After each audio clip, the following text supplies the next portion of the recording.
ज्योतिष में ग्रहों और नक्षत्रों के स्वरूप, संचार, परिभ्रमण काल।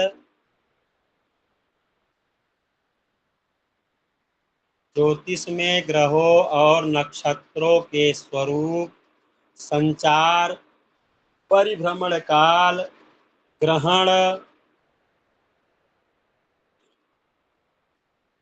ग्रहण और स्थिति से जुड़ी घटनाओं का निरूपण किया जाता है। ज्योतिष में ग्रहों और नक्षत्रों के स्वरूप, संचार, परिभ्रमण काल, ग्रहण और स्थिति से जुड़ी घटनाओं का निरूपण किया जाता है। ज्योतिष में ग्रहों और नक्षत्रों के स्वरूप, संचार, परिभ्रमण काल, ग्रहण और स्थिति से जुड़ी घटनाओं का निरूपण किया जाता है। नंबर 1 हो गया। हो जाया करे तो आप लोग हैंड राइज कर लिया करिए, बाकी के सभी हैंड राइज जो किए हैं वो सब नीचे कर लीजिए। लिखने के बाद में आप लोग हैंड राइज कर दिया करिए। चलिए नंबर 2 लिखिए। ज्योतिष के मुताबिक ग्रहों और तारों की स्थिति। ज्योतिष के मुताबिक ग्रहों और तारों की स्थिति। ग्रहों और तारों की स्थिति से जीवन के अलग अलग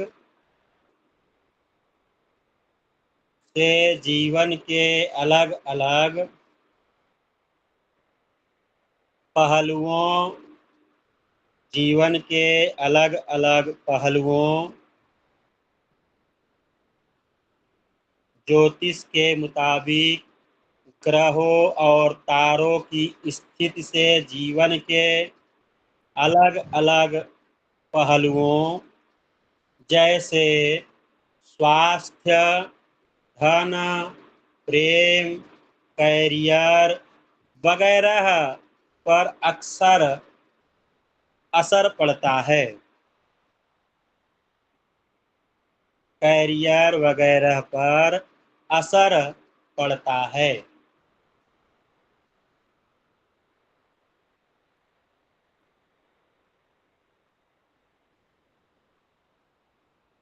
नंबर 3, ज्योतिष का मकसद व्यक्ति के जीवन के ज्योतिष का मकसद व्यक्ति के जीवन के ज्योतिष का मकसद व्यक्ति के जीवन के अच्छे और बुरे समय को समझना। अच्छे और बुरे समय को समझना।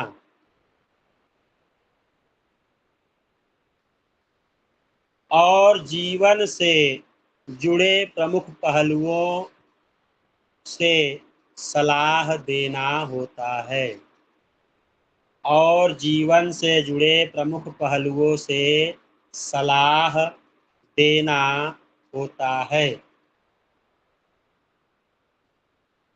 ज्योतिष का मकसद व्यक्ति के जीवन के अच्छे बुरे समय को समझना,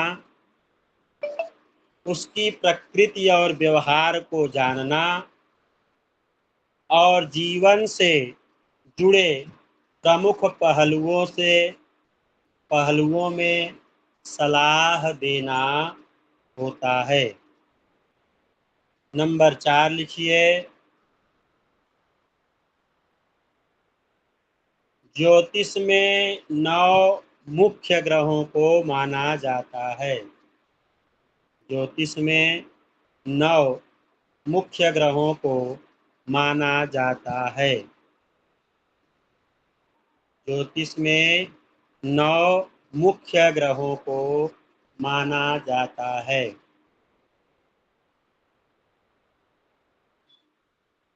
सूर्य, चंद्र, मंगल, बुध, गुरु, शुक्र, शनि, राहु, केतु।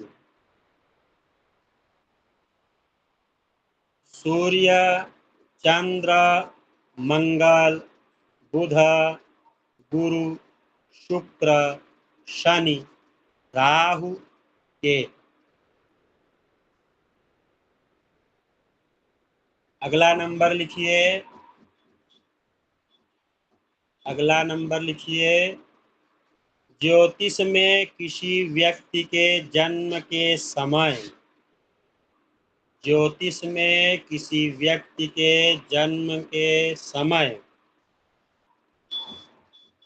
स्थान और ग्रहों की स्थिति का, ज्योतिष में किसी व्यक्ति के जन्म के समय स्थान और ग्रहों की स्थिति का, और ग्रहों की स्थिति का अध्ययन करके काम किया जाता है, अध्ययन करके काम किया जाता है।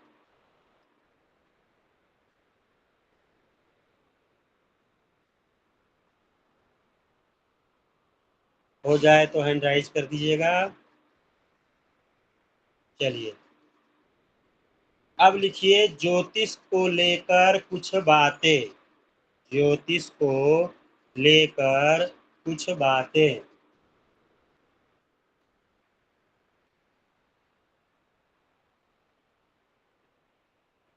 ज्योतिष को लोग धर्मशास्त्र की तरह देखते हैं, ज्योतिष को लोग धर्मशास्त्र की तरह देखते हैं, लेकिन ज्योतिष एक विज्ञान है, ज्योतिष एक विज्ञान है।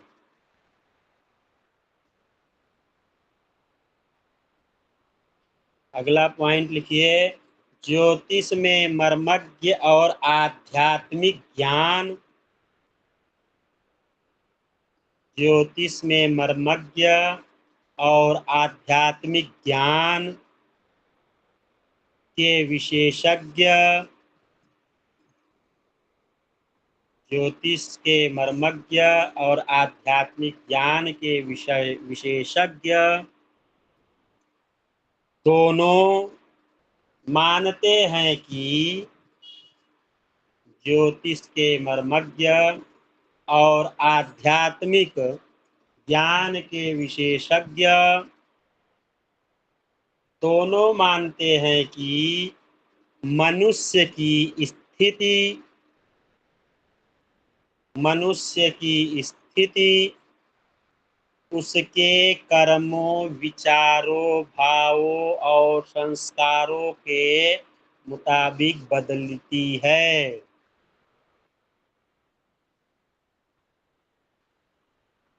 दोनों मानते हैं कि मनुष्य की स्थिति उसके कर्मों, विचारों, भावों और संस्कारों के मुताबिक बदलती है।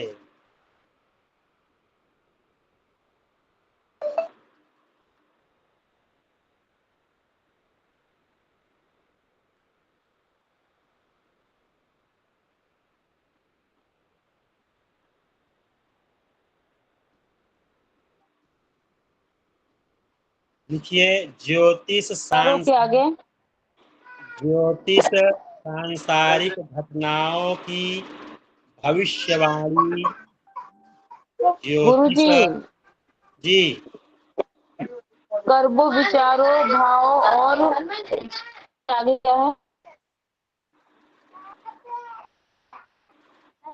मनुष्य की स्थिति उसके कर्मों, विचारों, भाव और मनुष्य की संस्कारों, स्थिति उसके कर्मों, विचारों, भावों और संस्कारों के मुताबिक बदलती है। कर्मों, विचारों, भावों और संस्कारों के मुताबिक बदलती है। जी गुरुजी, हो गया। ज्योतिष के मुख्यतः 3 अंग होते हैं। 3 अंगों से ज्योतिष फलीभूत होता है।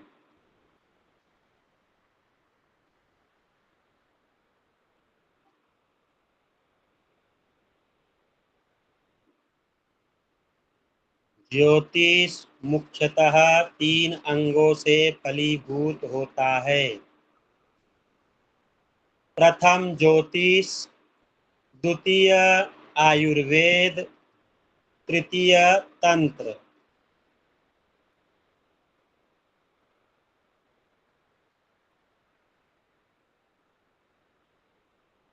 प्रथम क्या बोले गुरुजी? प्रथम ज्योतिष, द्वितीय आयुर्वेद, तृतीय तंत्र। कोई भी ज्योतिषी आप लोग जान लीजिए, थोड़ा समझिए, इतना बात लिखना नहीं है।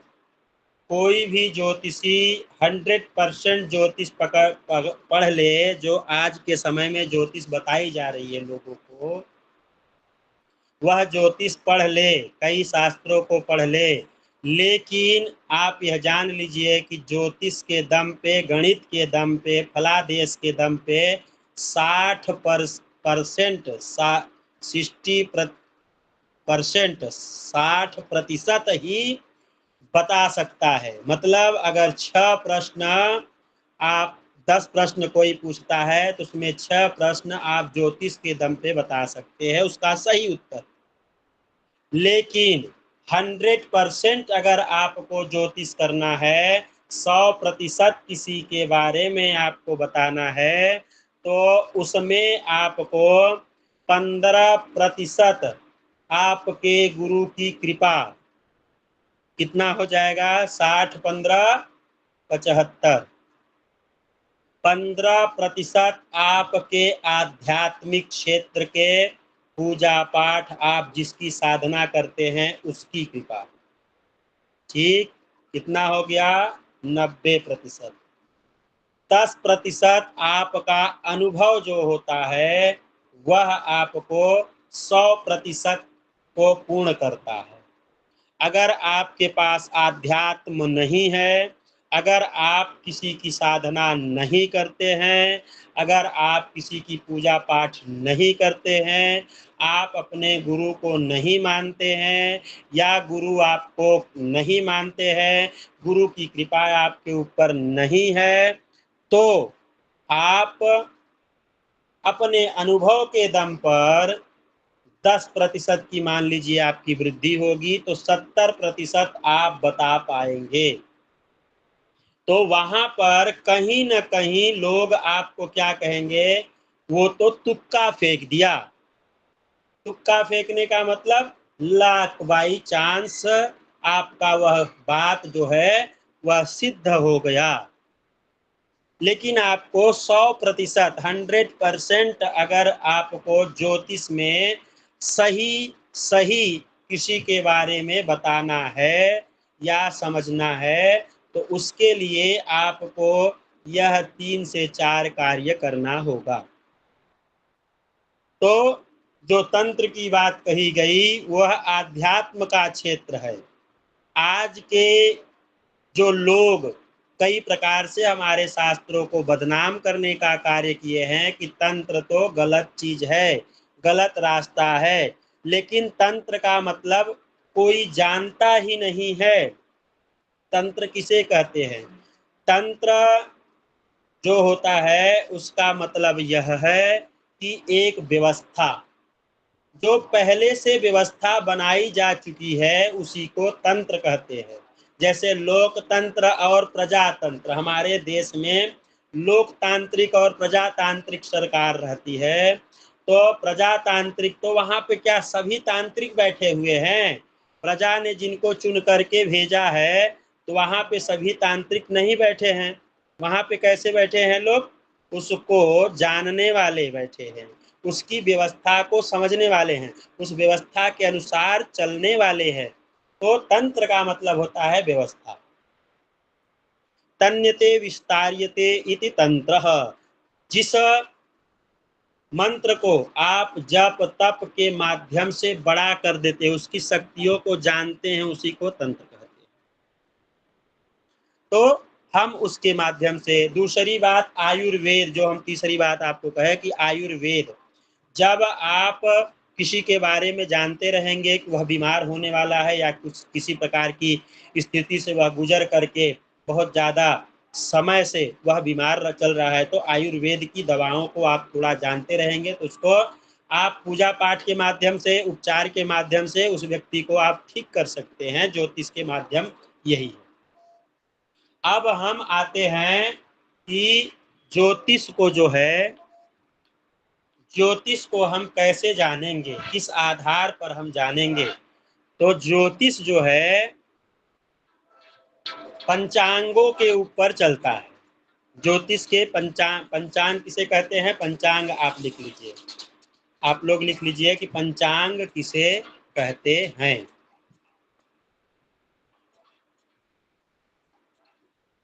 पंचांग किसे कहते हैं? पंचांग किसे कहते हैं? 5 अंगों के समूह को पंचांग कहते हैं। 5 अंगों के समूह को पंचांग कहते हैं। 5 अंगों के समूह को पंचांग कहते हैं। अब वो 5 अंगों का समूह कौन है? लिखिए, 5 अंगों का समूह क्या है? तिथि, तिथि, वार, नक्षत्र, योग और करण। 5 अंगों का समूह क्या है? तिथि, वार, नक्षत्र, योग और करण।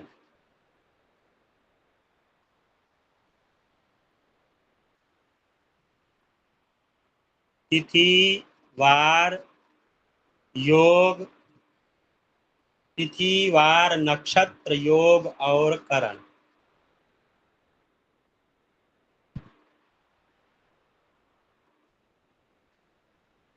हो गया? अब देखिए, हमारा जो ज्योतिष कार्य करता है, हमारा जो ज्योतिष विज्ञान है, यह ज्योतिष विज्ञान कैसे और किस प्रकार से हम ज्योतिष की गणना करते हैं? तो नक्षत्रों, तिथियों, करणों, योगों और ग्रहों के ऊपर ही जो है तिथि, वार, नक्षत्र, योग और करणों के ऊपर 12 राशियों को बना करके उसी पर हमारे नवग्रह जो है विचरण करते हैं, भ्रमण करते हैं, और उसी की दशा को, स्थिति को जो उत्पन्न होता है कि हमारा आज ग्रह कहाँ है, कौन सा ग्रह किस राशि पे है, किस नक्षत्र पे है, उसी के आधार पर हम ज्योतिष को करते हैं। ठीक, तो सबसे पहले हमने क्या लिखवाया है? तिथि। तिथियां कितनी होती हैं? 16। तिथियां लिख लीजिए, तिथियां होती हैं 16।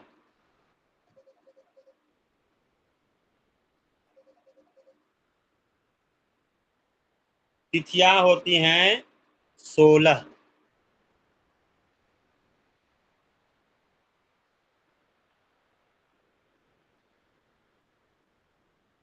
कौन कौन सी हैं? आप लोग लिखिए, प्रतिपदा, द्वितीया, प्रतिपदा, द्वितीया, तृतीया, चतुर्थी, पंचमी, षष्ठी। प्रतिपदा, द्वितीया, तृतीया, चतुर्थी, पंचमी, षष्ठी,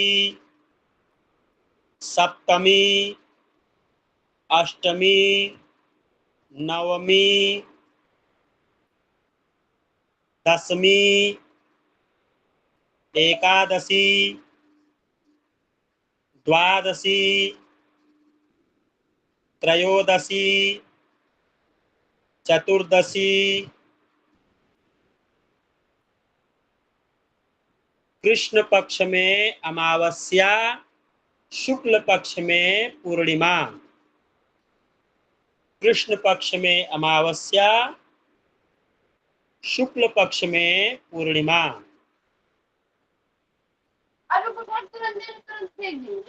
गुरुजी द्वादशी के बाद क्या है? जी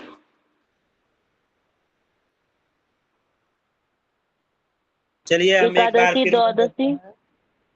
प्रतिपदा, द्वितीया, तृतीया, चतुर्थी, पंचमी, षष्ठी, सप्तमी, अष्टमी, नवमी, दशमी, एकादशी, द्वादशी, त्रयोदशी, चतुर्दशी, कृष्ण पक्ष में अमावस्या, शुक्ल पक्ष में पूर्णिमा।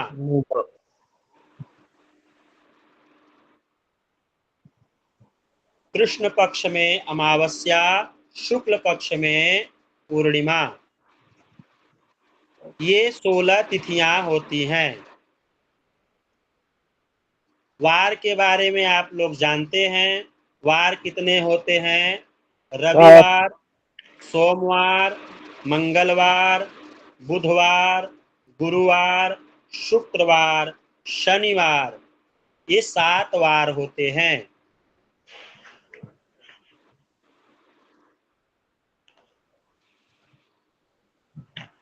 नक्षत्र कितने होते हैं?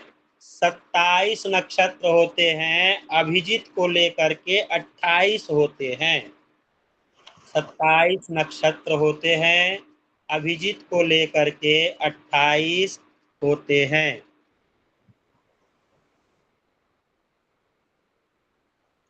अश्विनी, भरणी, कृतिका, रोहिणी, आर्द्रा, मृगशिरा, ऐसे करके रेवती तक 27 नक्षत्र होते हैं। और 27 नक्षत्रों का PDF आप लोगों को भेज दिया जाएगा ग्रुपों में। आप लोग 27 नक्षत्रों को देख लीजिएगा जो नहीं जानते हैं। कितना हो गया? तिथि हो गया, वार हो गया, नक्षत्र हो गया, योग हो गया। योग 2 प्रकार के होते हैं। कौन कौन से? विष्कुंभ आदि एक नक्षत्र होता है, विष्कुंभ आदि 27 नक्षत्र होते हैं वो भी। और दूसरा जो होता है वह कौन सा नक्षत्र होता है? वह होता है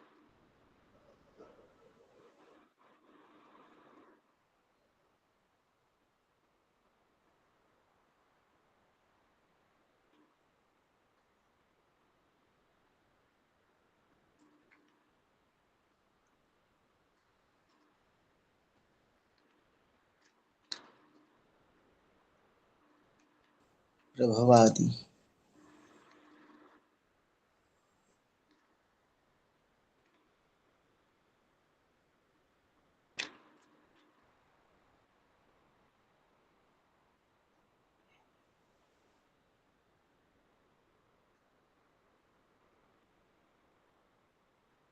धूम्र आदि, ध्रुव आदि नक्षत्र होते हैं, उसमें भी 27। तो जो मुख्यतः नक्षत्र गिने जाते हैं वो विष्कुंभ आदि नक्षत्र ही गिने जाते हैं। उसका भी आपका आपको दोनों भेज दिया जाएगा। अब इसके बाद में जो होते हैं, जी रोहित जी बोलिए। भैया आवाज पूरी कट गई थी आपकी। बीच में नहीं बोल रहे हैं। विष्कुंभ आदि की बात। अच्छा ठीक ठीक ठीक। तो ये दोनों प्रकार के योगों का PDF आप लोगों को भेज दिया जाएगा, नक्षत्र का और योग का। अब देखिए करण जो होते हैं, करण 2 प्रकार के होते हैं। करण 2 प्रकार के होते हैं, एक स्थिर और एक चर। ठीक है, करण जो होते हैं वो 2 प्रकार के होते हैं, एक स्थिर करण होता है और एक चर करण होता है। जिसको मिला करके कितने करण हो जाते हैं? 11। एक करण है स्थिर, जो स्थिर में है उसको लिख लीजिए आप लोग। स्थिर नक्षत्र में करण में आते हैं वव, वालव, कौलव, तैतिल, गर, वणिज, विष्टि। वव, वालव, कौलव, तैतिल, गर, वणिज, विष्टि। विष्टि को ही भद्रा बोलते हैं, विष्टि को ही भद्रा बोलते हैं। वव, बालव, कौलव, तैतिल, गर, वणिज, विष्टि। वव, बालव, कौलव, तैतिल, गर, वणिज, विष्टि। हो गया, हो गया। अब स्थिर लिखिए, स्थिर करण किसे कहते हैं? स्थिर लिख लीजिए, शकुनी, नाग, चतुष्पद,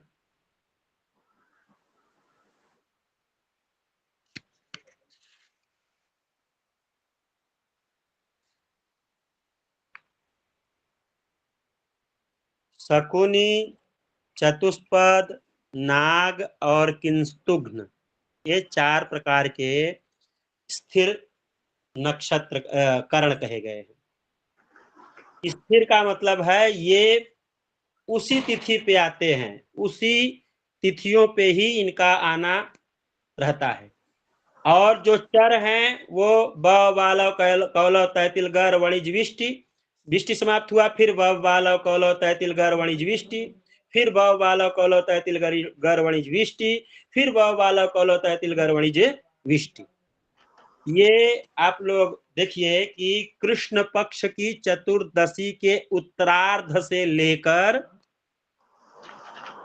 जो स्थिर हैं, जो स्थिर करण है वो कब से कब तक रहते हैं? कृष्ण पक्ष की चतुर्दशी के उत्तरार्ध से लेकर शुक्ल पक्ष की प्रतिपदा के पूर्वार्ध तक रहते हैं। शुक्ल पक्ष की प्रतिपदा के पूर्वार्ध तक रहते हैं। पूर्वार्ध और उत्तरार्ध का मतलब है कि तिथि के किसी भी तिथि के 2 भागों को एक करण, मतलब किसी भी तिथि को 2 भाग किया जाता, आधे भाग को करण कहते हैं।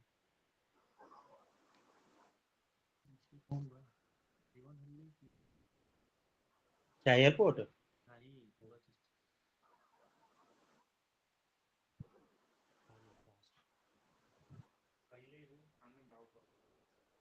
किसी भी तिथि के आधे भाग को एक करण कहते हैं। ठीक है, मान लीजिए तिथि 24 घंटे की होती है तो उसको 2 भागों में अगर बांटेंगे तो 12-12 घंटे का एक करण होता है। तो जो स्थिर करण है, स्थिर करण पूर्वार्ध और उत्तरार्ध का मतलब है उत्तरार्ध जो उसके बाद में, तो चतुर्दशी, कृष्ण पक्ष के चतुर्दशी से शुक्ल पक्ष के कृष्ण पक्ष की चतुर्दशी के उत्तरार्ध से शुक्ल पक्ष की प्रतिपदा के पूर्वार्ध तक स्थिर करण होते हैं, स्थिर करण होते हैं। ठीक है, हो गया। चलिए, बहुत बढ़िया। आज की कक्षा को हम लोग यहाँ रोकते हैं क्योंकि अगली कक्षा का भी समय हो चुका है। ठीक है, 9 बजे की कक्षा का समय हो गया है, तो रिकॉर्डिंग जी गिरीश जी समाप्त कर दीजिए, बंद कर दीजिए।